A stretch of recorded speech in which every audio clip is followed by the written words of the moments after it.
একটা ছোট্ট বিড়াল ছিল। দেখতে একেবারে সাধারণ, কিন্তু তার একটা আলাদা অভ্যাস ছিল। সে মাছের গন্ধ পেলেই মুগ্ধ হয়ে যেত। তবুও সে কখনো নদীর কাছে যেত না, কারণ নদীটা ছিল অদ্ভুত। শীতল জলের ভেতরে ভেসে বেড়াত লাল রঙের ছোট ছোট ঘড়ি। একদিন সাহস করে বিড়ালটা নদীর ধারে গেল। আকাশ ছিল নীরব, বাতাস ছিল থমথমে।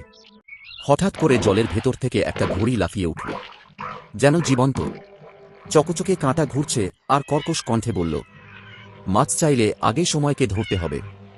বিড়াল ভয়ে থমকে দাঁড়াল। তার চোখ বড় হয়ে গেল। ঠিক তখনই রাস্তার দিক থেকে একটা পুরনো সাইকেল গড় গড় শব্দ করতে করতে এগিয়ে এলো। আশ্চর্যের ব্যাপার, সাইকেলের চালক কেউ নেই, তবুও সাইকেল যেন নিজে নিজেই জীবন্ত। কাছে এসে ধাতব কণ্ঠে বলল, চলো, আমি তোমাকে নিয়ে যাব সময়ের ভেতরে। বিড়াল দ্বিধা করল না। সে লাফিয়ে সাইকেলের উপর উঠে বসল। মুহূর্তের মধ্যে চাকা ঘুরতে লাগল অস্বাভাবিক গতিতে। চারপাশ বদলে গেল। আকাশে গাছ উল্টো করে ঝুলছে, পাখিরা ঘড়ির কাঁটার মতো ঘুরছে। অবশেষে তারা এক বনে পৌঁছাল। চারদিক অদ্ভুত আলোয় ভেসে যাচ্ছে। গাছের ডালে মাছ ঝুলছে ঠিক ফলের মতো। বিড়াল অবাক হয়ে একটা মাছ ধরে ফেলল। তার চোখে আনন্দ ঝলমল করছে।